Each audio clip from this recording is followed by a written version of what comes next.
Well, hello, my friends. Pro-life leader Frank Pavone here, bringing you my daily diary segment. What did I do each day from Sunday the 20th of October through Wednesday the 23rd of October of 2024? On Sunday the 20th, I started out here at my office. Of course, Sunday, always time for worshiping the Lord, extra prayer. But work at my desk involved emails and paperwork related to show preparation, gathering certain clips that need to be used in future broadcasts, a travel meeting. Our staff person who handles my travel details was doing a work session that morning. I connected with him. Promotion of our election prayer. Go to electionprayer.com. Our legal strategies, developing those, communicating with staff about that, including with our pro-life attorney friends, appeal approvals, a late-term abortion project. We're always doing education on that. And then plans for the upcoming pastoral team meeting of Priests for Life. At 10 a.m., I came in here to the studio and did our live scripture broadcast. And many of you join in on those regularly. Went back to my desk, went to a nearby restaurant for lunch, listening to political podcasts as I did so. Coming back, continuing work at my desk and in those areas I mentioned, as well as planning for the final phase of our election efforts. And then at 3:45, I got in my car and drove for about an hour to a speaking event. Now, I listened on the way to I don't know if you heard the interesting taped conversation between Elon Musk and Tucker Carlson. That was really a great interview. But I had an event on Sunday night, the 20th, and I did that event in Sanford, Florida. So there was a group of Republican activists and pro-life activists gathered together. So I started out with a dinner meeting with some of them, including some of our friends who are bikers for Trump. And then we had the talk that I gave, about a 40-minute talk with Q&A and lots of great people. That talk is available online, as we try to make all of my talks available. Interacted with the people, talked with them afterwards, and then drove back home about another hour back to Titusville, where our headquarters are located. Then Monday the 21st, exciting day because that's the day I voted. That was the first day of in-person early voting here in Florida, here in our county, and I was the first one online at the polling place here closest to my office.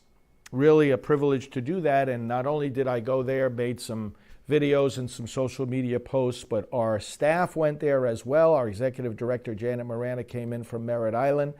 Several other of our staff people gathered together at the same time to vote. We got together, we took some photos, did some videos, and it was exciting to be able to vote against Amendment 4, to be able to vote for President Trump, and that was a joy to do that on the morning of Monday. Now, as soon as I voted and intersected with my staff and we did some photos and videos, I had to rush back to the office.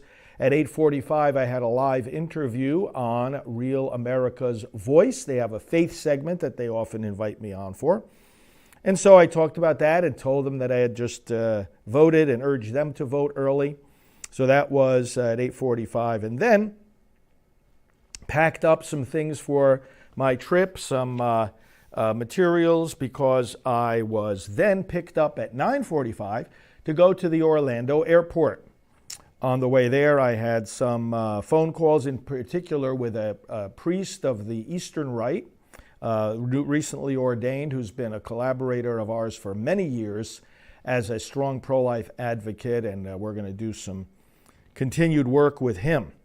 So I had that phone call on the way to the airport, and got to the airport, got my plane to Omaha, Nebraska. Now, on the way, of course, I did a lot of work on my laptop, including things like the following: communicating with staff about the promotion of my recorded talks, some communication with our friends on the West Coast who run the annual West Coast Walk for Life, appeal letters being approved, Florida email being approved. Of course, we're communicating with residents of Florida. About Amendment 4, just as we're communicating with the other 9 states about their amendments. Summary of Accomplishments document is a special document we put together summarizing the achievements of Priests for Life over the years.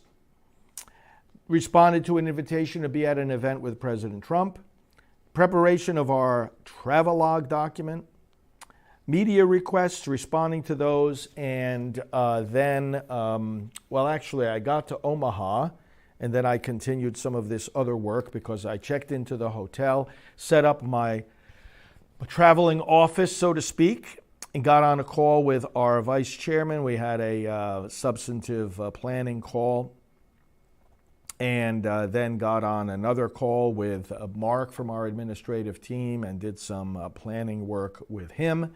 And then was picked up at 5:45 to have dinner with Jennifer, the head of Spera Vita, which networks and trains pregnancy centers. And so they were having their gala banquet the next night, and so I was invited to come in and be part of that. So we had dinner with Jennifer and one of her board members and her husband that evening in Omaha. Very, very nice, and caught up on a lot of good things.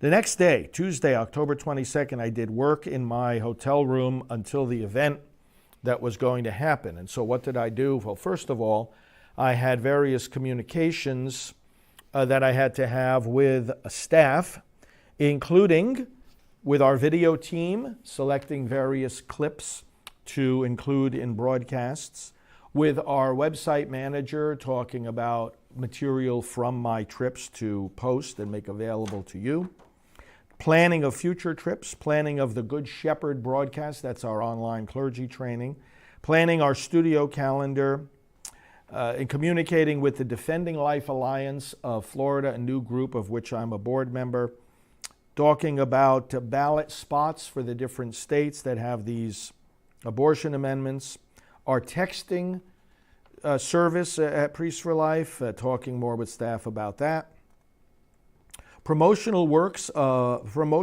for our talks and our various resources on our website and on social media, working with Alveda King and our team to get out some special messages from her. She urges, of course, support for Priests for Life, sending that to our donors. Plans for the upcoming Council for National Policy meeting, as well as work with our attorneys relating to the Friend of the Court brief that we are preparing for a court case defending pro-life activists who are being thrown in jail, and communication with my team and with the organizers of a trip that I'm making right after the election up to speak to a pregnancy center banquet in Illinois. So at 9 in the morning, I had a conversation with one of our regional coordinators for the Silent No More campaign, and we were actually talking about making preparations for the Walk for Life West Coast, where we lead a gathering of Silent No More, and we have testimonies of those that have had abortions go out to the crowd. After that, I had to connect with my staff, the technology staff, and other staff members, our social media director, about different things. Worked at my desk on the topics that I was just listing for you. Took a walk down the street to get lunch at a nearby fast food place. Took some pictures along the way because I was near Creighton University, and so I took some photos of me near their sign. We know Dr. Tom Hilgers, who out of that environment there created the St. Paul VI Institute that treats infertility in a very ethically integral way.